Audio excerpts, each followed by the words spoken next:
In a development that has drawn intense international attention and raised serious questions about security, intelligence coordination, and geopolitical stability, the incident reported by the BBC unfolds against a backdrop of escalating regional tension, diplomatic sensitivity, and strategic uncertainty, revealing how a single event can ripple across borders and institutions.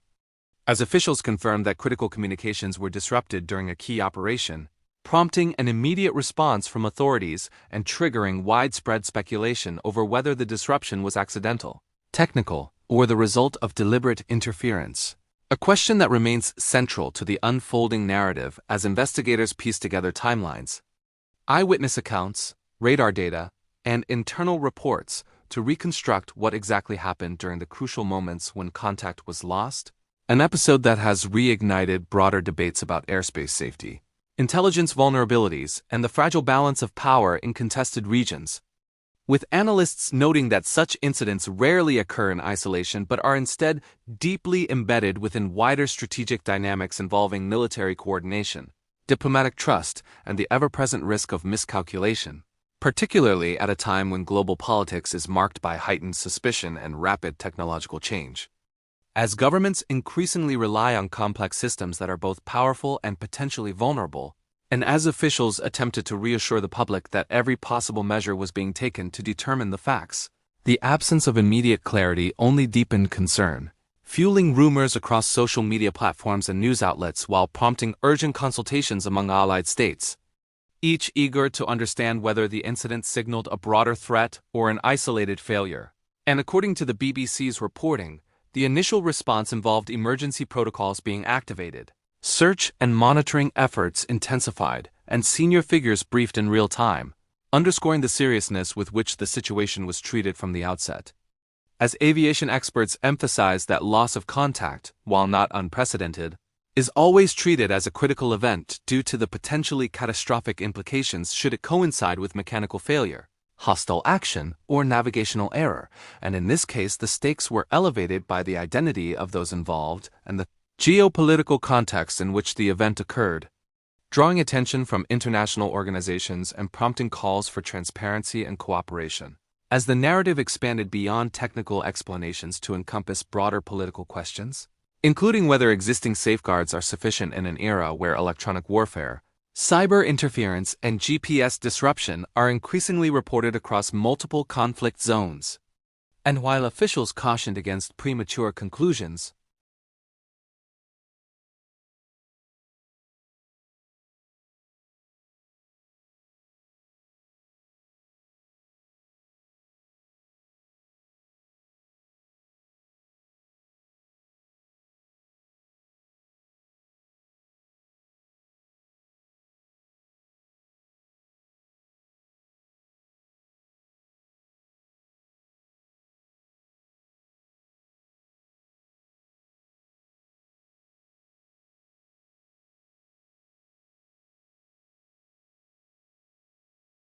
through data analysis and simulation, while families, officials, and observers alike awaited definitive answers, their anxiety reflecting a broader unease about the reliability of systems upon which modern societies depend. And the incident has also prompted renewed scrutiny of international protocols governing information sharing and crisis response, with calls for updated standards that reflect contemporary threats, as policymakers grapple with the challenge of ensuring safety without exacerbating tensions. And throughout the unfolding story, the BBC has emphasized the importance of evidence-based reporting, noting that similar incidents in the past have often taken weeks or months to fully explain, reinforcing the need for patience even as public demand for answers grows. And as the investigation continues, its findings are expected to have far-reaching implications, potentially influencing policy decisions, military planning, and international cooperation frameworks, reminding the world that in an interconnected global system, shaping narratives, alliances, and perceptions in ways that endure long after the immediate crisis has passed. And as this story continues to develop, it stands as a stark illustration of how fragile stability can be, and how essential transparency, communication, and cooperation remain in navigating the complex realities of the modern geopolitical landscape. As the investigation moved forward and officials sought to impose structure on a situation defined by uncertainty, attention increasingly shifted from the immediate loss of communication to the broader consequences that such an incident carries in a world where political symbolism, military signaling, and technological dependence are tightly interwoven.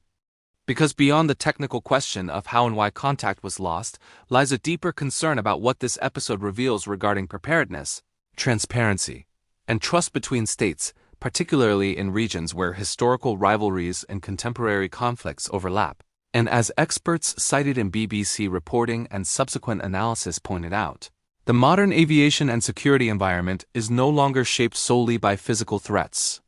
but by invisible domains such as cyber systems, electronic signals, and satellite navigation networks, all of which can be disrupted intentionally or unintentionally, making it increasingly difficult to draw a clear line between accident and attack. And this ambiguity itself becomes a strategic factor, as governments must decide how to respond without definitive proof, balancing the need to protect national interests against the risk of escalation.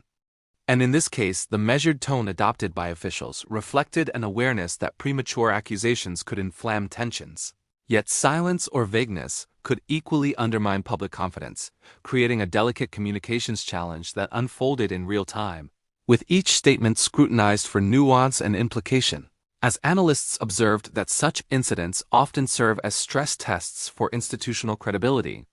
revealing whether authorities can maintain coherence and transparency under pressure. And as days passed, the accumulation of technical data, from flight records to signal logs and satellite imagery, began to shape a more informed understanding, though not necessarily a simpler one because complex systems rarely fail in isolation, and investigators are trained to look for chains of causality rather than single points of failure, a process that requires patience and rigor,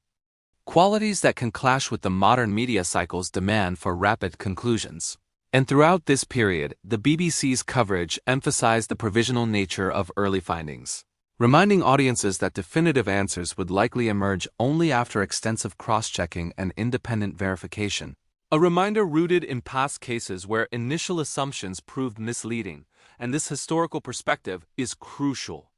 because aviation and security incidents have repeatedly demonstrated how early narratives, once established, can shape public perception long after they are revised or disproven, underscoring the responsibility borne by both journalists and officials. And as the investigation widened, it inevitably drew in international partners, either because of shared airspace responsibilities, intelligence cooperation agreements, or broader geopolitical interests, illustrating how no significant security event today remains confined within national borders. And these interactions highlighted both the strengths and limitations of existing frameworks for cooperation. As while technical expertise and data-sharing mechanisms exist, political considerations can complicate their use, particularly when trust is uneven or strategic interests diverge, and this dynamic fed into a wider debate about whether current international norms are sufficient to manage incidents that sit at the intersection of civilian safety and military operations. A debate that has gained urgency as airspace becomes more crowded and contested, and commentators noted that the episode could accelerate calls for reforms, such as improved transparency protocols, enhanced redundancy in communication systems, and clearer rules governing the use of electronic warfare capabilities, even outside declared conflict zones. And at the same time, the human dimension of the story remained ever present, as those directly affected waited for clarity, their experience reflecting the emotional toll that uncertainty exacts. And while official investigations tend to focus on data and procedure, public attention often gravitates toward questions of accountability and reassurance, seeking not only explanations, but guarantees that lessons will be learned and applied. And this expectation places pressure on institutions to demonstrate not just competence but empathy, a balance that is increasingly recognized as essential to maintaining legitimacy in crisis situations. And as discussions continued in policy circles and expert forums, the incident was frequently cited as an example of how modern security challenges defy neat categorization, resisting the binaries of peace and war, civilian and military, technical failure and hostile action, instead occupying a gray zone where intent is ambiguous and consequences are potentially profound. And this gray zone has become a defining feature of contemporary geopolitics, shaping strategies and doctrines across the world, as states invest in capabilities designed to operate below the threshold of open conflict. complicating deterrence and response, and in this context, the loss of contact reported by the BBC is not merely an isolated event,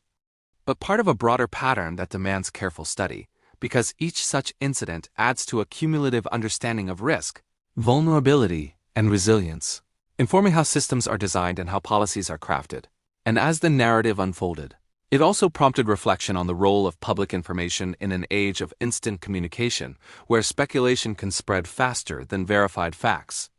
challenging traditional models of crisis communication and placing a premium on timely, accurate, and consistent messaging. And while misinformation did circulate, the presence of authoritative reporting and official updates provided an anchor for public discourse, demonstrating the continuing importance of trusted institutions in navigating uncertainty. And as conclusions gradually began to take shape, even if not yet finalized, the emphasis shifted toward prevention and preparedness,